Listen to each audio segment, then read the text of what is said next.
अस्सलाम वालेकुम दोस्तों, मैं तुहाडा मेज़बान मियाँ मुहम्मद अफसल भट्टू तो EF 804 वाइटियो तो इस नूं चलाउण वाला नौजवान अपने सामने जनाब ड्राइवर साहब ने तो उन्हां नाल गलबात करने हैं तो पुछने हैं भी वाइटियो ट्रैक्टर के बारे भी इहदी परफॉर्मेंस कैसी है तो पहले वो किहड़ा ट्रैक्टर चलाता सी। आओ गल करने। अस्सलाम वालेकुम जी। छोटे भाई थोड़ा जी उच्चा बोलिया है। छोटे भाई ਇਹ ਕਦੋਂ ਤੋਂ ਟਰੈਕਟਰ ਚਲਾ ਰਹੇ ਜੀ? ਇਹ ਜੀ ਅਸੀਂ ਆਲਵਾਂ ਦੇ ਵਿੱਚ ਲਿਆ ਸੀ ਜੀ। ਅੱਛਾ। ਸਾਡਾ ਪਲਾਂਟਰ ਹੈਗਾ ਸੀ ਵੱਡਾ 4 ਖੇੜੀਆਂ ਵਾਲਾ। ਅੱਛਾ। ਅਸੀਂ ਉਹ ਇਹਦੇ ਮਗਰ ਪਾਇਆ। ਅੱਛਾ। ਤੇ ਉਹਦੇ ਤੇ ਚਲਾਇਆ ਸ਼ੁਰੂ ਕੀਤਾ। ਤੇ ਕੈਸੀ ਪਰਫਾਰਮੈਂਸ ਹੈ? ਦਾਣੇ ਤੇ ਜੀ ਦੂਜਾ ਕਿਹੜਾ 85 4 ਵੀਲ ਹੈ। ਅੱਛਾ। ਉਹ 4 ਵੀਲ ਤੇ ਸਲਿੱਪ ਮਾਰਦਾ ਹੈ, 4 ਵੀਲ ਕੱਢ ਵੀ ਦੇ ਛੇਕ ਲੈਂਦਾ, ਖਿੱਚ ਲੈਂਦਾ ਹੈ ਤੇ ਨਾਲੇ ਉਹ ਜ਼ਿਆਦਾ ਨਹੀਂ ਸੀ ਭਰਿਆ ਹੋਇਆ। ਇਹ ਅਸੀਂ ਮਸਲਨ मतलब कितनियां बोरियां ਉਹਦੇ ਵਿੱਚ ਤੁਸੀਂ ਪਾਉਂਦੇ ਹੋ ਤੋੜੇ ਹਿਸਾਬ ਨਾਲ ਹੈ ਵੀ 50 ਕਿੱਲਿਆਂ ਤੱਕ ਜਾਈਏ ਉਹ ਹਿਸਾਬ 7 ਕਿੱਲਿਆਂ ਤੱਕ ਜਾਈਏ। ਅੱਛਾ ਮਤਲਬ ਜ਼ਿਆਦਾ ਤੁਸੀਂ ਕਿੰਨੀਆਂ ਬੋਰੀਆਂ ਪਾਈਆਂ? 7 ਕਿੱਲਿਆਂ ਤੱਕ 11 12 ਬੋਰੀਆਂ ਵੀ ਪਾਈਆਂ। 11 12 ਬੋਰੀਆਂ ਤੁਸੀਂ ਉਹਦੇ ਵਿੱਚ ਉੱਪਰ ਰੱਖ ਲੈਂਦੇ ਨੇ ਭਰ ਫੁੱਲ ਕਰਕੇ ਤੇ ਇਹ ਜਨਾਬ ਚੁੱਕ ਲੈਂਦਾ ਹੈ। ਹਾਂਜੀ ਵੀ ਕਿੱਲੇ ਦਾ ਬੀਜ ਚੁੱਕ ਲੈਂਦਾ ਸੀ, 2-3 ਕਰਾ ਬਾਕੀ ਅੱਧਾ ਪਲਾਂਟਰ ਬਚ ਵੀ ਜਾਂਦਾ। ਅੱਛਾ ਬਚ ਵੀ ਜਾਂਦਾ। ਤੇ ਇਸ ਤੋਂ ਪਹਿਲੇ ਕਿਹੜੇ ਟਰੈਕਟਰ ਚਲਾਉਂਦੇ ਰਹੇ ਜੀ?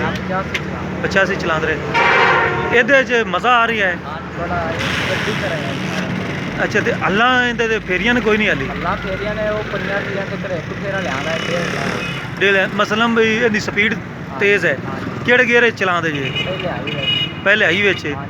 ਤੇ ਡਿਸਕਾਂ ਕਿੰਨੇ ਗੇਅਰ 'ਚ ਫੇਰਦੇ ਜੀ? ਉਹ ਵੀ ਪਹਿਲੇ ਹਾਈ ਵਿੱਚ। 7 ਫਾਲੀ ਪਹਿਲੇ ਆਈ ਹੈ। 7 ਫਾਲੀ ਚੀਜ਼ਲ। ਹਾਂਜੀ ਜਿਵੇਂ ਦੂਜੇ ਟਰੈਕਟਰ ਦਾ ਹਿਸਾਬ ਹੈ ਸਾਰਾ ਦੋਰਾ ਇਹਦਾ ਚੌਕ ਹੈਗਾ। ਤੇ ਡੀਜ਼ਲ ਦਾ ਖਰਚੇ ਦੇ ਬਾਰੇ ਕੀ ਕਹਿੰਦੇ ਜੀ? ਉਹਦੇ ਨਾਲ ਘਾਟ ਹੈ ਦੂਸਰੀਆਂ ਕੰਪਨੀਆਂ ਦੇ ਜਿਹੜੇ ਟਰੈਕਟਰ ਹੈਗੇ ਨੇ ਉਹਨਾਂ ਨਾਲ ਡੀਜ਼ਲ ਇਹ ਘੱਟ ਪੀਂਦਾ ਹੈ। 4x4 ਤੇ ਚਲਾਉਂਦੇ ਜੇ ਜਾਂ ਪਿਛਲੇ 2 ਪਹੀਆਂ ਤੇ ਜ਼ੋਰ ਲਾਉਂਦੇ ਨੇ? ਜਦੋਂ 4 ਵੀਲਰ ਦਾ ਕੰਮ ਹੋਵੇ ਉਹ 4 ਵੀਲਰ ਦਾ ਕੰਮ ਹੋਵੇ। 4 ਵੀਲਰ ਦਾ ਕੰਮ ਕਿਸ ਵਕਤ ਹੁੰਦਾ ਹੈ? ਉਹ ਅਸੀਂ ਪੁਆਇੰਟ ਵਾਈ ਜਾਂ ਟਰਾਲੇ ਬਾਹਰ ਕੱਢੀਏ। ਅੱਛਾ ਰੋਡ ਤੇ ਅਸੀਂ ਕਦੇ ਨਹੀਂ ਆਇਆ। ਅੱਛਾ ਤੇ ਤੇਲ ਦੇ ਬਾਰੇ ਕੋਈ ਹੈ ਅੰਦਾਜ਼ਾ ਵੀ ਡਿਸਕਾਂ ਤੇ ਕਿੰਨਾ ਪੀਂਦਾ ਹੈ? 2.5 ਹਾਂਜੀ 2.5 ਲੀਟਰ 2.5 ਲੀਟਰ ਡਿਸਕਾਂ ਤੇ। ਡਿਸਕਾਂ ਕਿੰਨੀਆਂ ਥਾਲੀ ਵਾਲੀਆਂ ਨੇ ਇਹਦੇ ਪਿੱਛੇ? ਇਹ 20 ਥਾਲੀ ਵਾਲੀਆਂ। ਤੇ ਹੱਲਾਂ ਤੇ ਕਿੰਨਾ ਪੀਂਦਾ ਹੈ? ਹੱਲਾਂ ਤੇ 2 ਲੀਟਰ। ਹਾਂਜੀ ਇੰਜਨ ਬੇੜਾ ਬੜਾ ਕਰ। ਅੱਛਾ ਥੋੜਾ ਬੜਾ। ਤੇ ਚੀਜ਼ਲ ਤੇ ਕਿੰਨਾ ਪੀਂਦਾ ਹੈ? ਇੱਕ ਉਹਨਾਂ ਹੀ ਦੱਸਿਆ ਜਿੰਨਾ ਕੋਈ ਮੌਕੇ ਤੇ ਅਸੀਂ ਆ ਜਾਣਾ ਨੇ ਆ ਜਾਏ ਤੇ ਟੈਂਕੀ ਫੁੱਲ ਕਰਕੇ ਫਿਰ ਆਖਣਾ ਪਏ ਵਿਖਾ ਭਰਾਵਾ। ਨਹੀਂ ਆ ਜਾਏ ਤੇ ਕਿਸ ਜਗ੍ਹਾ ਤੇ ਤੁਸੀਂ ਇਹ ਤੁਹਾਡਾ ਟਰੈਕਟਰ ਹੈ? ਇਹ ਸ਼ਾਮਦੀਨ ਵਾਗ ਸ਼ਾਮਦੀਨ ਸਨੈਨ ਫਾਰਮ ਦਾ ਅਸਨੈਨ ਫਾਰਮ ਤੇ ਹੈ। ਤੇ ਨਾਮ ਕੀ ਤੁਸੀਂ ਦੱਸਿਆ? ਵਸੀਮ ਭਾਈ। ਤੇ ਤੁਸੀਂ ਡਰਾਈਵਰੀ ਕਰ ਰਹੇ ਜੀ? ਤੇ ਕਿੰਨਾ ਕੁ ਤਜਰਬਾ ਹੈ ਤੁਹਾਡਾ? ਮਸਲਨ ਵੀ ਕਦੋਂ ਤੋਂ ਟਰੈਕਟਰ ਚਲਾ ਰਹੇ ਜੀ? ਕੋਈ 7-8 ਸਾਲ ਹੋ ਗਏ ਇਹਨੂੰ? 4-5 ਸਾਲ ਹੋ ਗਏ ਨੇ ਲੇਕਿਨ ਅਸੀਂ ਕਦੇ ਡੋਰੀ ਚਾਲੂ ਨਹੀਂ ਲਾਇਆ। ਅੱਛਾ ਉਵੇਂ ਮੈਂ ਫੇਰਾ ਹੀ ਲਾ ਲੈਣਾ 50 ਕਿੱਲਿਆਂ ਦੀ ਲਾਣ ਹੋਵੇ 7 ਅੱਛਾ ਮਤਲਬ ਇਹ ਸਮਝ ਆ ਗਈ।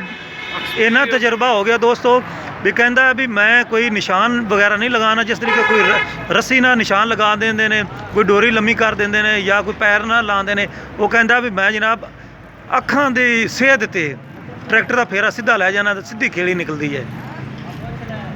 ਮਾਸ਼ਾਅੱਲਾ ਜੀ ਵਸੀਮ ਭਾਈ ਬਹੁਤ ਵਧੀਆ ਗੱਲ ਕੀਤੀ ਹੈ ਤੁਸੀਂ। ਤੇ ਇਹਨੂੰ ਫਿਰ ਨਵਾਉਂਦੇ ਵੀ ਇੰਨੇ ਕੋਈ ਨਾ? ਬੜਾ ਜੀ ਪਰਸੋਂ ਆਇਆ ਕੱਲ ਫਿਰ ਲਿਪੜ ਗਿਆ ਸੀ ਬੰਨਾ ਵੱਡੀਆਂ ਨੇ।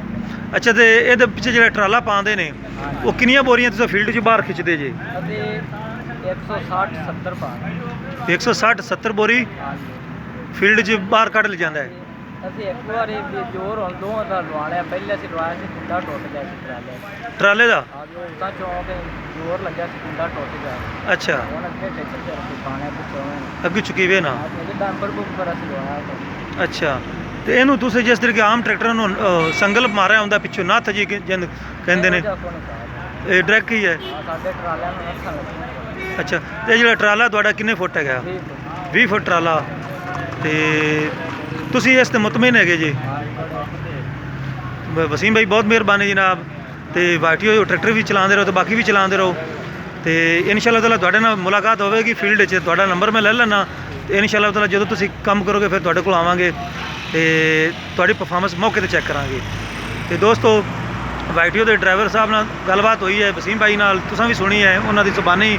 ਤੇ ਹੁਣ ਮੈਂ ਤੁਹਾਡੇ ਸਾਰੇ ਦੋਸਤਾਂ ਦੀ ਇਜਾਜ਼ਤ ਚਾਹਨਾ। ਤੁਹਾਡਾ ਮੇਜ਼ਬਾਨ ਮਿਆਂ ਮੁਹੰਮਦ ਅਫਜ਼ਲ ਭੱਟੂ। ਤੇ ਅੱਲਾ ਹਾਫਿਜ਼। ਪਾਕਿस्तान जिंदाबाद।